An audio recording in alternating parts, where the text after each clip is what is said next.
My dear wonderful friends, the topic today is about salvation and exaltation. And previously, we've had talks from the Apostle Darlene H. Hawks and President Russell M. Nelson for the principles and the teachings that they have actually revealed about this. Now, today again, I'm listening to President Nelson on what he says about salvation and exaltation. And there are some of the added advice that he actually gave for us to be able to understand what exactly the Lord so requires of us and what exactly is happening all over the world today. It is a shock that I actually spoke with one of my friends just minutes before I started recording this video, and we were actually on Zoom. He's based in Belgium, and he's a member of the church.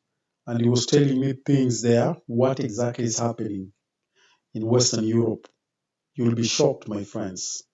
Very, very shocked. To me, it was actually something that I could not even imagine. I could not even imagine. He was telling me that the mainstream churches are actually closing. People are no longer going to church, those mainstream churches. And at times it forces governments to turn some of their old church buildings into museums. Because you'll find our old church building, only 2, 3 people go to church every Sunday, and they are old men who are over 60s, 80s, people who have that tradition. They had the tradition of going to church and all that. But my friend was telling me, hey, people are no longer going to church here. And in fact, in Europe, sometimes you mention the name God to a people, somebody might sue you for that because not everybody believes in God. And I was shocked that even in their schools, they don't teach anything about religion, and which are as opposed to our area here, whereby religion is actually compulsory for people to be taught, because that is how children are shaped when they start learning about the church and they start learning about Christianity and Islamic and all that. They are shaped in a society, and those things are being taught even in school. But my friend was telling me in Europe, nothing like that. Nobody don't expect religion to be taught. People are just free flow. They are left to think unto themselves and all that. And I wondered, wow, worlds are actually different outside here. Now, I normally listen to the leaders of the church as the way they talk. And then from their talks, I'll be able to understand how the world is moving, how other parts of the world are.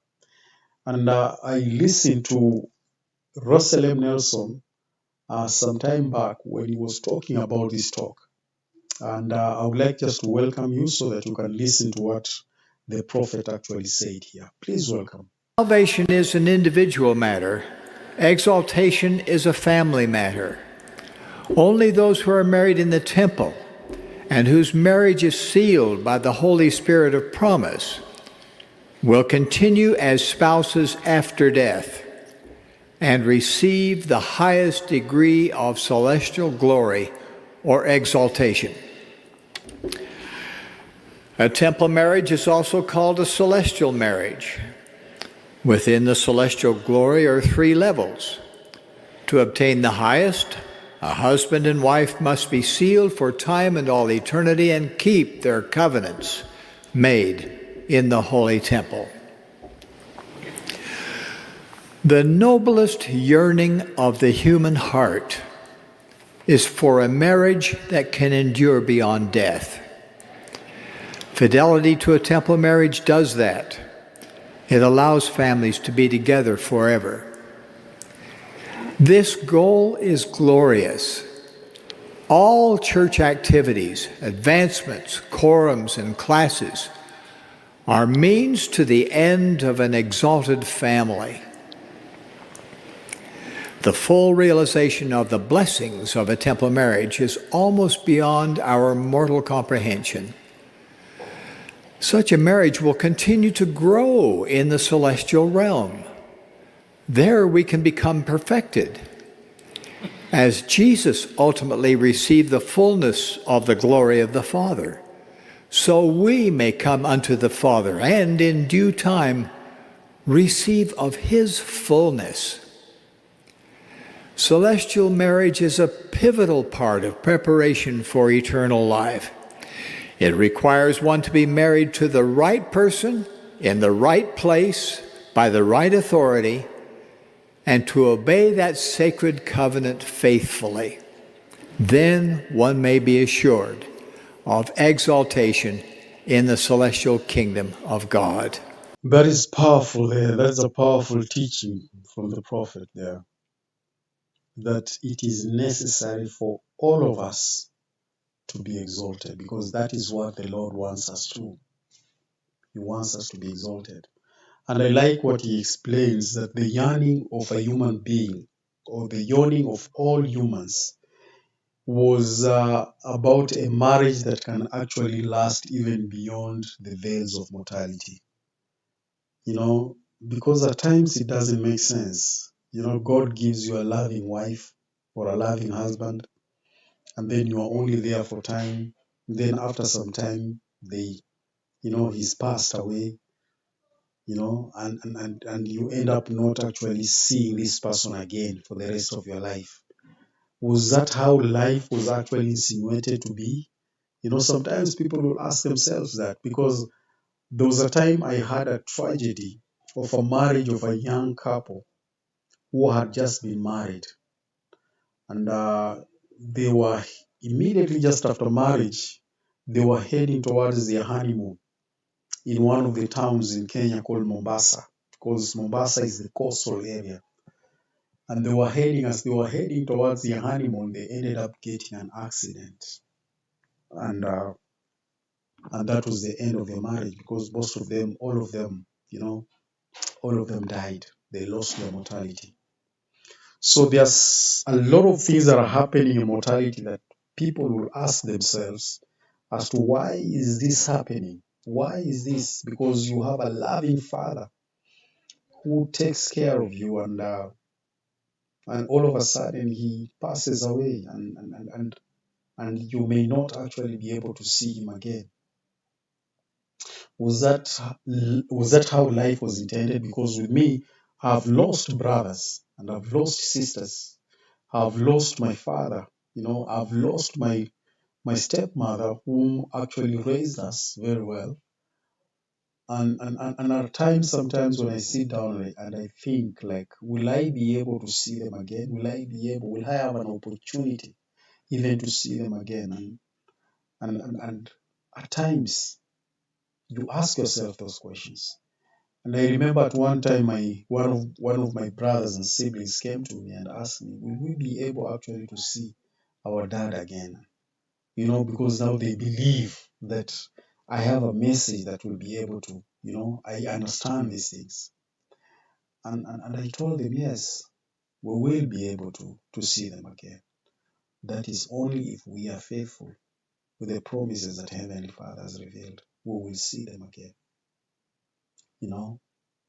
There is that opportunity for us to see them again. And those are some of the yearnings of this soul, the yearnings of a human soul, that will I ever see these people again, you know. And this is one of the greatest revelation that the prophet Joseph Smith received. And this is also one of the greatest teachings that we can hear from the prophet here, that we can actually be able to see our loved ones. That is, after we've gone through the temple, we've received what we call the everlasting covenant of marriage in the temple. We are sealed together in the temple as a couple, so that even if we lose our lives now and we are remain faithful, we will still be together in the life to come. That is the beauty about the gospel of Jesus Christ. That is the beauty of it. That is the beauty of it.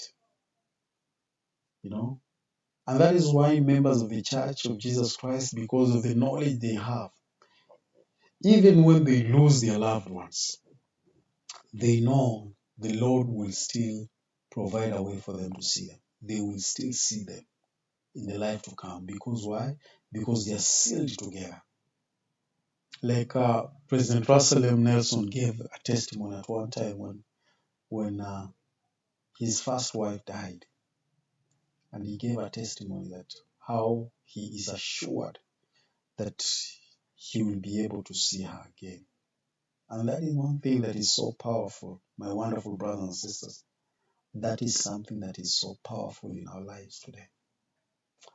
And I know if we follow the prophets and listen to what they teach us, I know the Spirit of God will always confirm the things that the prophets will always teach. And the Lord God will lead us in the ways that are true if we are only obedient to the things that He reveals through His prophets. And I so say in the name of our Lord Jesus Christ, amen. So thank you very much, my wonderful brothers and sisters.